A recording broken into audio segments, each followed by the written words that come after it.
Assalamualaikum adik-adik, pada video kali ini kita akan belajar macam mana cara untuk tolak pecahan. Jadi untuk tidak buang masa, jom kita mula.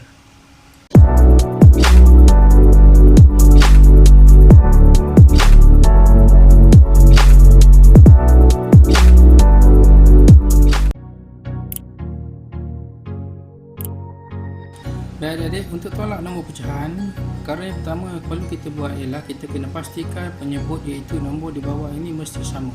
Jadi pada contoh kali ini, penyebut telah pun sama iaitu 5 dengan 5. Jadi kita tak perlu buat apa-apa, kita hanya salin saja nombor 5 di sini. Baik, yang atas itu pengantar kita perlu tolak. Jadi 3 tolak 1, 3 tolak 1, kita akan dapat 2/5. Jadi inilah nombor yang paling kecil, tak perlu dikecilkan lagi. Jadi inilah jawapannya.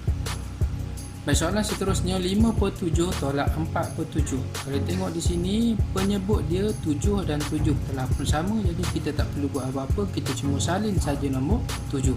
Yang perlu kita tolak hanyalah nombor di atas. Jadi 5 tolak 4. 5 tolak 4 kita akan dapat 1/7.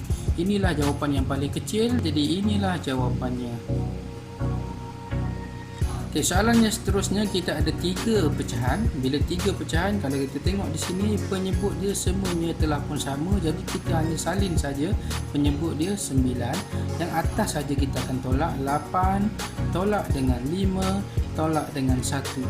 Jadi 8 tolak 5 kita akan dapat 3, 3 tolak 1 akan dapat 2. Jadi jawapan dia 2/9. Jadi nombor ini tidak boleh dikecilkan lagi. Inilah jawapannya. Baik, soalan yang seterusnya, apa yang perlu kita buat bila penyebut dia di bawah tidak sama? Caranya ialah kita kena samakan dulu penyebut ini, iaitu dengan mendarabkan nombor yang lebih kecil supaya jadi nombor yang lebih besar. Jadi dekat sini 2 kita boleh darab dengan 2 untuk jadi 4. Jadi bila bawah kita darab 2, atas pun kita perlu darab dengan 2. Jadi 4, 2 darab 2 pun 4, penyebut dia telah pun sama, kita tulis sekali saja 4. 3 tolak 1 darab 2 kita dapat 2, jadi 3 tolak 2 dapat 1/4. Jadi tak boleh dikecilkan lagi. Inilah jawapannya. Baik, contoh yang seterusnya 6/7 tolak 2/3. Baik, kalau kita tengok pada penyebut dia di bawah 3, kita tak boleh darab dengan mana-mana nombor untuk jadi 7. Sama juga 7, kita tak boleh darab dengan mana-mana nombor untuk jadi 3. Jadi caranya ialah kita darab antara mereka. 7 kita akan darab dengan 3 dan 3 kita akan darab dengan 7. Jadi 7 darab 3 dapat 21, 3 darab 7 pun dapat 21. Jadi dapatlah penyebut yang sama iaitu 21. Bila kita dah darab yang bawah, atas pun perlu didarab. Bawah darab 3, atas kita darab 3. Bawah kita darab 7, atas pun kita darab dengan 7. Jadi 6 darab 3 kita akan dapat 18. Tolak 2 darab 3, 2 darab 7 kita akan dapat 14. Jadi 18 tolak 14 kita akan dapat 4/21. Jadi nombor ini sudah tak boleh dikecilkan. Jadi inilah jawapannya.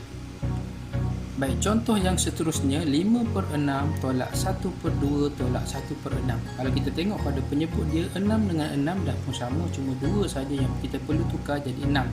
Caranya ialah 2 kita akan darab dengan 3 supaya jadi 6. Jadi bila bawah kita darab dengan 3, atas pun kita perlu darab dengan 3. Jadi 6, 2 darab 3, 6, 6. Semua dah jadi 6, kita salin saja di sini satu kali saja tulis 6.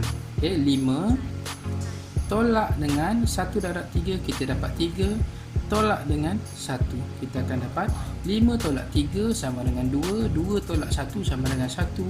Tinggallah 1/6. Jadi nombor ini tidak boleh dikecilkan lagi. Inilah jawapan dia yang terakhir. Soalan seterusnya 4/5 tolak 1/4 tolak 3/10. Jadi macam mana cara kita nak samakan penyebut dia dahulu? Tengok nombor ini, nombor 5, nombor 4 dan nombor 10. Kita tak boleh darab dengan mana-mana nombor supaya dia jadi sama. Jadi kita kena tukar ketiga-tiga nombor ini. Caranya ialah kita ambil nombor yang paling kecil ini, kita cuba darabkan antara mereka dulu. 5 kita darab dengan 4, 4 kita darab dengan 5.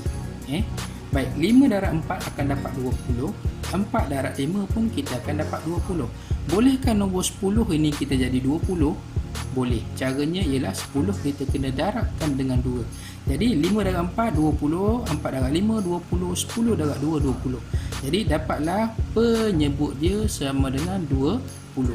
Jadi bila nombor yang bawah kita dah darab, yang atas pun kita kena darab. Ini darab 4, atas darab 4.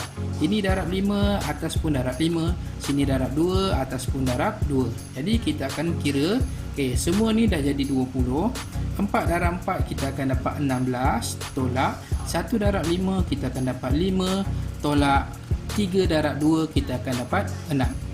16 tolak 5 kita akan dapat 11. 11 tolak 6 kita akan dapat 5. Jadi jawapan dia ialah 5 per 20. Tapi jawapan ini masih belum sempurna kerana 5 dengan 20 ada dalam satu sifar yang sama, iaitu sifar 5. Jadi 5 kita bahagi dengan 5, 20 pun kita bahagi dengan 5, kita akan dapat 5 bahagi 5 sama dengan 1 per 20 bahagi 5 kita akan dapat 4. Jadi jawapan dia yang terakhir ialah 1 per 4.